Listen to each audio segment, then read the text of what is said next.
Et ce plateau, un plateau de sachant avec notre invité, Da Djomamousso Baguidi Novillon. Il est chercheur promoteur des valeurs culturelles et endogènes. Bonsoir Da. Bonsoir mon cher ami Christian. Et bienvenue en plateau, ce plateau que je vais conduire avec notre historien Dr Boga Koupaki. Eh bien, l'opinion est partagée entre approbation et indignation au sujet de la réforme introduite par la loi portant cadre juridique de la chefferie traditionnelle en République du Bénin. Cette loi reconnaît désormais 16 royaumes, 80 chefferies supérieures et 10 chefferies coutumières. Dites-nous, Da Djomamousso, quelle est d'entrée votre appréciation sur cette subdivision intervenue dans la chefferie traditionnelle? D'abord, je vais remercier le gouvernement de la rupture qui a eu quand même l'ingénieuse idée de plonger le Bénin dans des réformes profondes et très intelligentes. D'autre part, je vais inviter le peuple béninois à s'armer de patience et teinter de courage. Et que cette loi qui est venue nous aider à restaurer en quelque sorte la chefferie traditionnelle, il n'y a pas d'œuvre humaine qui ne souffre pas d'imperfection. Alors, partout où nous sommes, nous devons d'abord commencer par avoir des propos d'apaisement, des propos non outrageants. Nous devons cesser les invectives et nous dire qu'une loi, avant son élaboration, d'abord a suivi une étude technique, a été une proposition, un projet. Nous avons vu des lois qui ont été proposées, d'accord, qui n'ont jamais vu de plénière. Nous avons vu aussi des lois qui ont été proposées, qui ont été votées, qui n'ont jamais été promulguées. Nous avons aussi vu des lois qui ont été votées, promulguées et qui ont été par la suite approuvées et remises en cause, et qu'il y aura une perfection. Voilà, le monde de la chefferie traditionnelle est vraiment content, d'accord, mais nous allons beaucoup plus discuter de contexte et aussi des ressentiments et quelles suggestions et quelle perfection on peut apporter à cela. Alors, étant acteur vivant dans le monde de la chefferie traditionnelle. Alors justement, vous avez applaudi, vous avez à travers vos propos accueilli en tout cas l'initiative de cette loi, et je rappelais tantôt qu'on a désormais 16 royaumes, on a 80 chefferies supérieures, on a 10 chefferies traditionnelles. De votre point de vue, quelle appréciation avez-vous de cela? Est-ce qu'on en avait plus ou moins? Bien avant de venir à cela, c'est d'abord de dire que avant la période précoloniale, du moins, notre constitution n'avait pas en elle reconnu la chefferie traditionnelle. Le colonisateur avait vidé la chefferie traditionnelle de notre constitution. Un grand pas a été fait parce que différents gouvernements se sont succédés. Au gouvernement de la rupture, à son avènement, nous avons vu que notre constitution a reconnu la chefferie traditionnelle comme garant des us et coutumes. C'est déjà un grand pas. C'est reconnaître que c'est d'une utilité publique. Et quand c'est d'une utilité publique, donc ça participe au développement et par conséquent peut en quelque sorte émerger du budget national parce que ça contribue à la construction du pays. C'est un premier grand pas. Par ailleurs, il y a eu une gabegie qui est observée au niveau de la chefferie traditionnelle. Et c'est aussi un problème crucial, d'accord, que le gouvernement de la rupture a cherché à mettre en ordre. Bon, j'ai pu constater qu'en matière de chefferie traditionnelle, il y a des critères qui définissent les royaumes. D'accord. Un royaume, le premier critère d'abord, c'est d'abord avoir une histoire. D'accord. Un territoire et une langue. Alors, mais nous observons au Bénin ici qu'il y a des royaumes qui n'ont pas un territoire limité. Il y a des royaumes dans lesquels on parle plusieurs langues. Il y a des royaumes qui ont pratiquement les mêmes histoires, mais différents royaumes. Mais le problème le plus crucial, en dehors de la réhabilitation et de la restauration de la chefferie traditionnelle dans notre constitution, c'est quoi?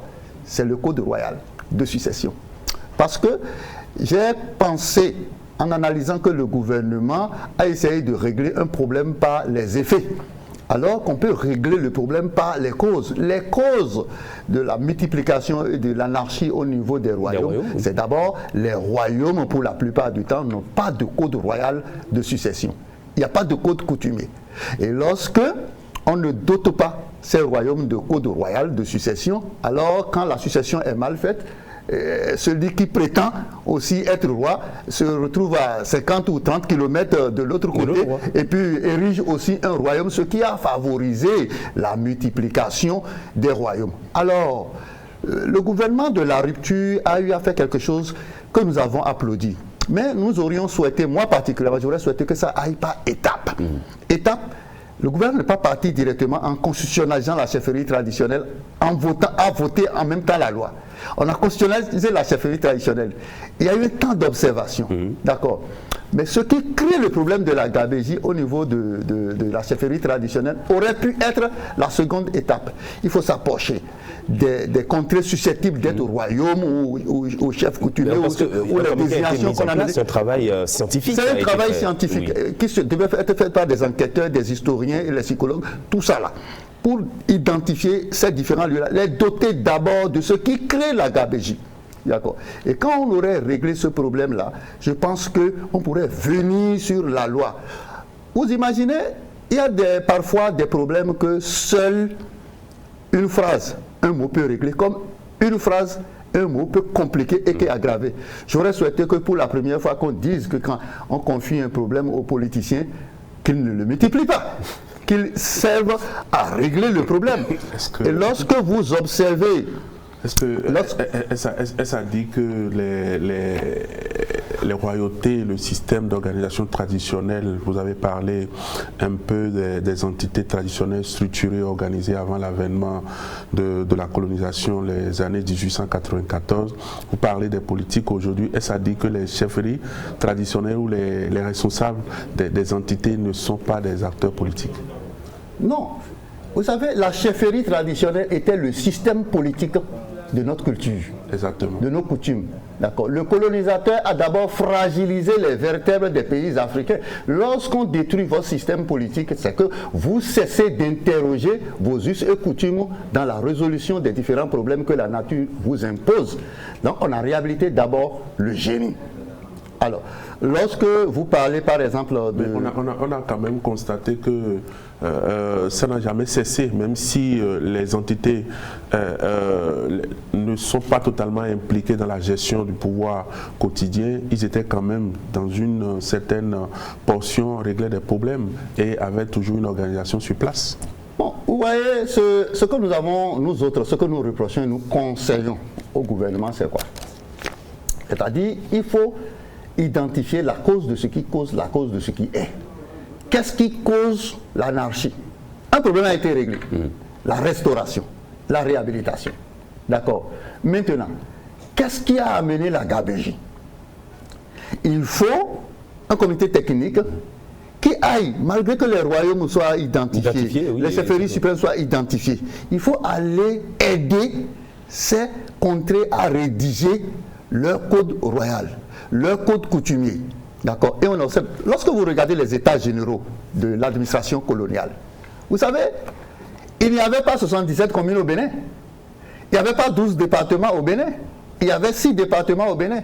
Mais c'est à quoi aujourd'hui, quand les gens sont allés en 1894, vous avez dit, c'est à quoi aujourd'hui, c'est aujourd'hui que nous avons remarqué que nous devons restaurer la chefferie traditionnelle, que c'est maintenant que nous sommes sortis de notre léthargie. Non, le colonisateur nous a contraints, d'accord, à ne pas exprimer notre culture, nos us et coutumes, à ne pas les reconnaître légalement. Alors, si nous sommes restés sous le joug colonial, durant tout ce temps-là, cela ne veut pas dire que notre culture n'a pas évolué. Si les réformes au niveau des états généraux de l'administration coloniale sont passées de 6 départements à 12 départements, c'est qu'il y a eu un phénomène humain, il y a un phénomène démographique. Et la recherche d'une compétitivité dans la gouvernance s'impose. Et on s'est dit, alors là, il faut dupliquer pour passer de 12 à 16. Mais contrairement au système de 6 à 12. De chef-lieu de département, contrairement à ça, les questions de chefferie sont antérieures, d'accord, à 1894. Non, justement, notre société a évolué. Ne nous dites pas, moi je crois que ça serait une insulte à nos us et coutumes, à notre culture, de penser que maintenant que nous sommes sortis de notre léthargie, nous nous sommes dit, bon voilà, essayons de réhabiliter, essayons de reconnaître que la chefferie traditionnelle jouait son rôle. Ne dites pas que la chefferie traditionnelle avait cessé d'exister et s'est enquistée en 1894, elle a continué de s'exprimer. La preuve, tout ce qui concerne nos us et coutumes ont continué d'être exprimés. D'accord. Si aujourd'hui, regardez, il y a des localités, par exemple au Bénin, ces localités n'étaient pas des mairies. D'accord. Elles n'étaient pas des mairies, mais quand le colonisateur est arrivé, ça a évolué avec le temps. De la même manière, au niveau de la chefferie traditionnelle, les états généraux de la chefferie traditionnelle ont évolué. Autre facteur que je voudrais ajouter, lorsque l'État, disposant du pouvoir régalien, d'accord, peut chercher à améliorer les états généraux en passant de 6 à 12, il y aura des remous. Il y en a eu en son temps. Justement. Alors, mais les remous, c'est quoi? C'est les marches, c'est les manifestations physiques, c'est des discours à n'en point fini, des débats. D'accord? C'est des manifestations physiques. Et l'État dispose des moyens répressifs, tels que la justice au niveau des tribunaux, la police et la prison, pour faire raison entendre. Mais comprenons que dans le secteur de la chefferie traditionnelle, alors la chefferie traditionnelle a des bretelles spirituelles. Et l'absence de marche, l'absence de discours incendiaires ne veut pas dire l'absence de guerre. Alors, la guerre des choses dans l'ombre. La guerre des choses dans l'ombre, donc c'est un secteur sensible. Exactement. Où, quand on a fini de restaurer la chefferie traditionnelle, il faut prendre un temps et doter ces chefferies traditionnelles. Exactement, vous parlez de la spiritualité dans le contexte des chefferies traditionnelles. On sait que la règle standard, il peut y avoir de royauté après l'avènement colonial. Une dichotomie s'observe. D'abord, nous sommes dans un régime républicain. D'accord. Lorsqu'on parle de république, on ne devait même plus parler de royauté. D'accord. Parce que nous avons continué du moins à nous opprimer, à nous auto-opprimer, parce que nous avons continué du moins à appliquer le brimage de la chefferie traditionnelle. Et quand je disais qu'il y a des mots qui règlent certains problèmes, lorsqu'on fait jurisprudence ou bien on essaie d'observer par-ci, par-là, on constate qu'il y a eu quand même une réhabilitation de la chefferie traditionnelle. Vous savez, le simple fait de dire vous êtes roi, l'autre est devenu chef, l'autre est devenu chef coutumier, crée déjà un problème.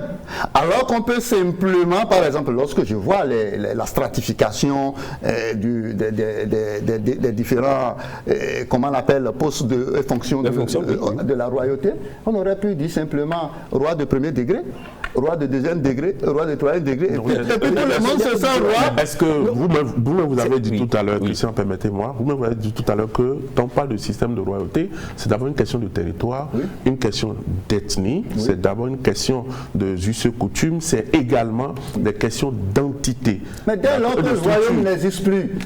Exactement. Alors, vous voulez parler de quel royaume qui n'existe plus, par exemple? Non, mais je dis, nous sommes dans un pouvoir républicain. Donc le terme roi, si le mot roi s'écrivait tel que vous le voyez dans le dictionnaire Larousse ou Robert, depuis l'Antiquité, il ne contient plus les mêmes réalités. Le colonisateur, non pas selon moi, mais vous voyez le fait, mais avant le roi, c'est le souverain. Il dispose du pouvoir judiciaire, du pouvoir économique, et pratiquement le pouvoir de vie sur tout le monde. Mais aujourd'hui, le colonisateur l'a dépouillé de ses attributs. D'accord.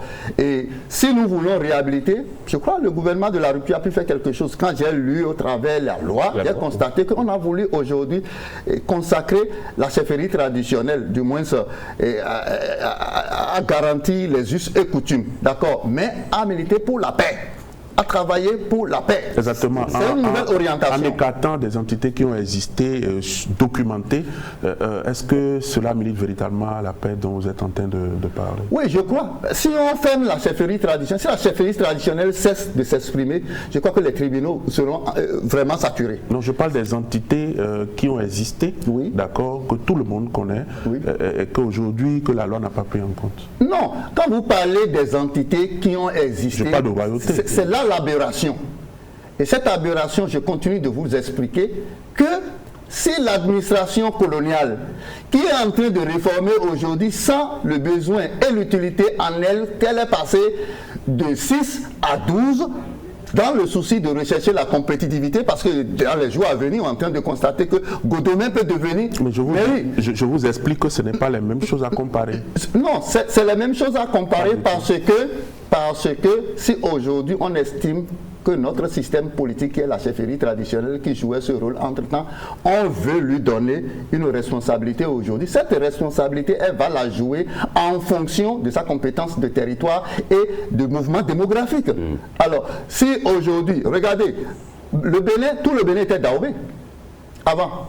Mais pourquoi il y a un morcellement? S'il y a un morcellement, c'est que le désir qu'il y ait morcellement s'est exprimé. Oui, tout le Bénin était Dahomey, mais le roi du Dahomey n'exerçait pas sa compétence à Kétou, n'exerçait pas sa compétence dans le royaume de Parakou, de Niki, de Tado, etc. Mais qui vous a dit ça? C'est ce que vous devez savoir. Justement, aussi. Non, ce n'est pas question de savoir. Et vous voyez, je vais vous dire quelque chose. Lorsque vous prenez le petit Rwanda et le grand Zaïre, d'accord. Mais ils se discutent des territoires, non? Mais l'absence d'expression physique de reconquérir son territoire ne veut pas dire que le territoire ne vous appartient pas. Le royaume d'Abomey, d'accord, qui était Dahomey, d'accord, continue de se voir comme propriétaire de tout le Bénin. D'accord. Et que les autres royaumes ont émané du royaume d'Abomey. Et chacun a pris son autonomie. Bon, je vous donne un exemple, par exemple. Regardez, on ne va pas me dire que j'ai spécifié parce que tout le monde sait que je suis de la coloration de Savalou et d'Agoni. Ah, moi je ne savais pas. Avant, Zanyalando, Agoni Kwebo était la seule mairie. Mais plus tard, l'administration coloniale a estimé que Kové va devenir mairie et Mouéri va devenir mairie. De la même manière, le système au niveau de la chefferie traditionnelle a évolué. Et quand ça a évolué, il faut l'adapter aux réalités actuelles. Ce n'est pas la réduire. Bon, moi, je pense que le politique, parce que les cadres techniques ont fini de faire leur travail. Maintenant, il revient aux politiciens de voir si ce qui est fait s'inscrit parfaitement dans la politique nationale de développement. Alors justement, au regard du contenu de cette loi, avec toutes les dispositions qui sont prises, est-ce que vous pensez que nous avançons ou que nous avons régressé, ou que nous avons avancé, ou bien que nous stagnons justement en utilisant des mots, des expressions? Vous savez, nous avons fait un pas. Une loi ne révèle ses failles et faiblesses et sa caducité, et elle n'est frappée de désuétude que lorsqu'elle est mise en application. Une boisson ne saoule que lorsqu'on la consomme. Mais nous prévoyons déjà, nous devons être un visionnaire pour dire qu'il faut régler les problèmes par les causes et non pas les effets. Moi, je retiens ces deux choses-là.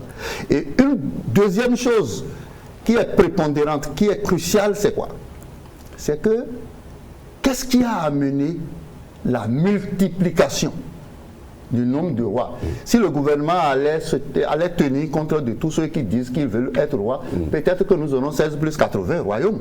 D'accord. Ce qui a causé ça, c'est l'absence d'abord du code royal de succession, ensuite du code coutumier. Et il faut rapidement faire ces documents-là parce que dans l'expression de notre culture, des us et coutumes, qui sera gérée par ces différentes entités que vous voulez de citer, il y aura des conflits. Mais lorsque quelqu'un veut exercer ses us et coutumes, et ça empiète sur, comment on appelle, la liberté publique de l'autre, alors quel est le document que les tribunaux vont utiliser pour statuer? Donc, il faut régler le problème par les racines. Lorsqu'on vient par exemple dans un royaume comme Savalou, d'accord, on doit pouvoir rédiger le code coutumier pour savoir qu'il y a des vaudounos qui sont ici, on ne les gifle pas.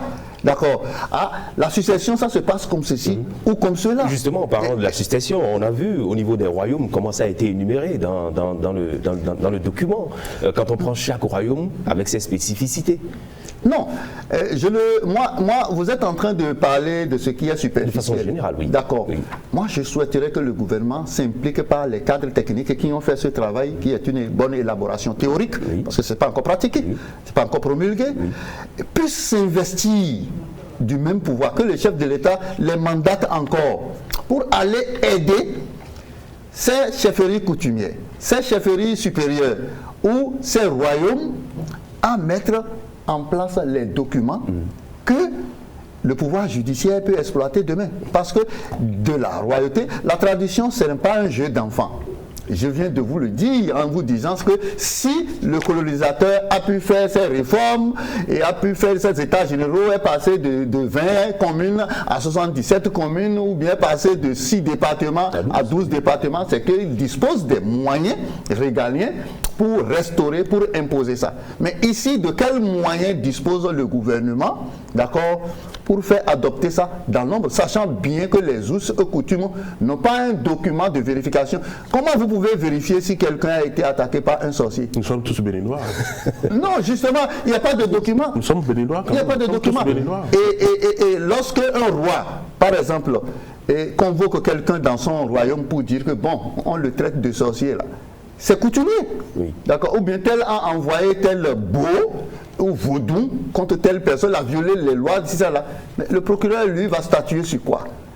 C'est ça le problème. Et c'est pourquoi j'ai dit l'absence de grogne ou l'absence de marche ou l'absence de soulèvement ne signifie pas qu'il n'y a pas état de révolte.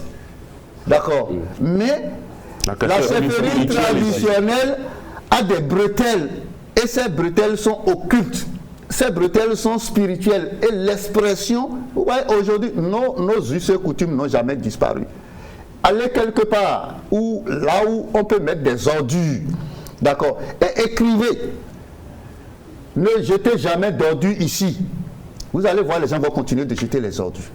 Mais il suffit d'écrire là seulement, mettre un bidon là et mettre, nous avons besoin d'urine humaine pour faire des rituels, vous ne verrez plus personne là. Ça veut dire que il y a une force spirituelle que les gens continuent de craindre. Et c'est de cette force spirituelle qu'il s'agit. Et c'est de dire que oui, vous venez de tuer telle personne. Les coutumes disposent de moyens, par exemple, pour que celui qui est... le réveil, tout ça là.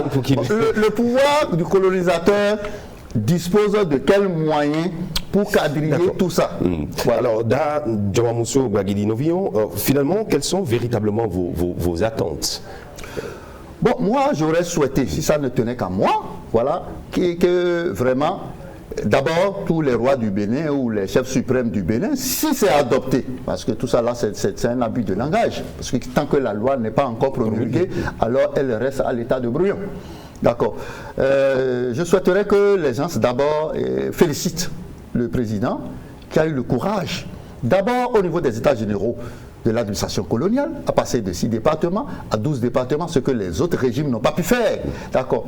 C'est aussi audacieux, parce qu'un régime qui sort des actes du genre, c'est au prix parfois de l'électorat, au prix parfois de la popularité, parce qu'il y a souvent des grincements dedans. D'accord. Mais si nous devons suivre ces enquiquinements, ces râlements, si nous devons suivre ces frustrations-là, nous n'irons pas au développement. Mais j'aurais souhaité que cette réforme-là, dans son élaboration, qu'il n'y ait pas que des historiens, qu'il y ait aussi ceux qui sont appelés rois aujourd'hui. Et j'aurais souhaité, un peu comme jurisprudence, qu'on se compare à d'autres localités qui existent. Parce que quand vous dites que vous êtes roi, c'est quelle dichotomie ça? Dans une république. Au Maroc, il y a combien de rois? Il n'y a qu'un seul roi.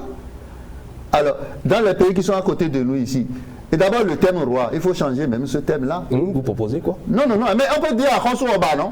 Mais pourquoi on va utiliser toujours la terminologie du colonisateur? Non, mais juste là, nous sommes dans la compréhension du colonisateur, nous avons encore les langues. Si l'ambition du président Patrice Talon n'est pas de venir.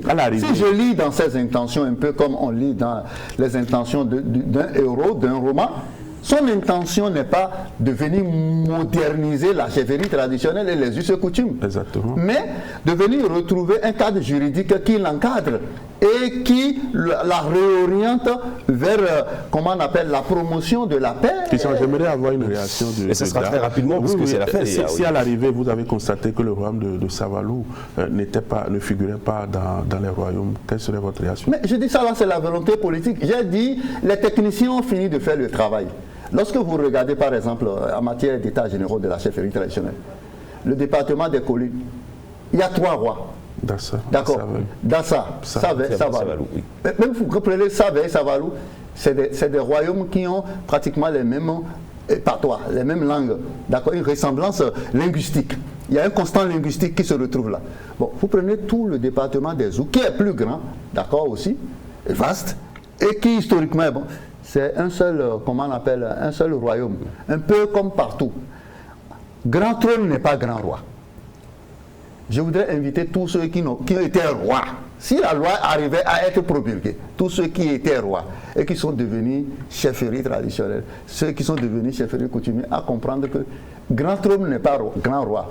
Le Zaïre a été aussi grand, devenant République démocratique du Congo, mais crée le Rwanda. Ce n'est pas la taille, ce n'est pas les titres. Ce sont les hommes qui font les choses et non les choses qui font les hommes. Ouais. Merci. Ce n'est pas parce que vous êtes royaume, d'accord, que vous avez plus de rôle à jouer, plus d'utilité, que vous êtes beaucoup plus épanoui, d'accord, et que ceux qui pourraient être stigmatisés, du moins, se disent, mais c'est pas qu'est-ce que la nation a pu faire de moi, mais qu'est-ce que j'ai pu faire en matière d'animation de la vie au niveau de la chefferie traditionnelle, j'ai pu apporter à ma nation. Voilà ce que je peux dire. Merci à vous, Dadjo Mamousso, Bagidi Novion, merci de votre présence en plateau. Je rappelle que vous êtes chercheur promoteur de valeurs culturelles et endogènes. Merci. N'oubliez pas d'ajouter écrivain.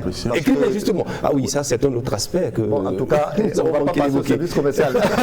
Merci Christian. Il est quand même important de faire la part entre royauté, chefferie et chef coutumier. C'est très important. Merci beaucoup, Dr Bogar Koupaki. Je rappelle aux téléspectateurs que vous êtes non seulement ça, historien. Tout cela c'est chefferie. Hein. Oui. D'accord. Lorsqu'on parle de chefferie, et on parle de royauté. Mais la royauté est aussi chefferie. Justement. D'accord. Et quand on parle de chefferie suprême, bon, j'ai tendance à croire qu'on dirait que les chefs suprêmes sont devenus au-dessus des rois. Je pense que c'est un débat. Si on voit cette nomenclature, ça serait bien. D'accord. Nous fermons ce grand rendez-vous. Merci à chacun et à tous. Bonsoir chez vous.